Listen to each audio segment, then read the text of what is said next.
Hello বন্ধুরা, তোমরা সবাই কেমন আছো বলো? আজকে আমি একটা সন্ধ্যের স্ন্যাক্স রেসিপি নিয়ে তোমাদের সঙ্গে হাজির হলাম।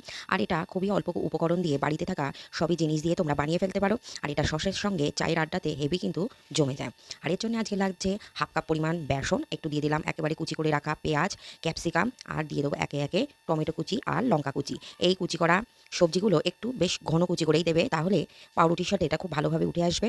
আর এর মধ্যে এবার দিয়ে দিলাম একটু হলুদ গুঁড়ো আর একটু স্বাদমতো নুন, গোটা জিরে আর গোটা জোয়ান। এবার কয়েক ফোঁটা দিয়ে দিলাম একটু লেবুর রস। এবার অল্প অল্প করে এর মধ্যে পানি অ্যাড করে একটা ঘন ব্যাটার আমি রেডি করে নেব।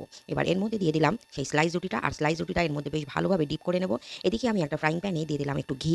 আর এটা ঘি দিয়ে ভাজলে বেশি সুন্দর হয় টেস্টটা এর।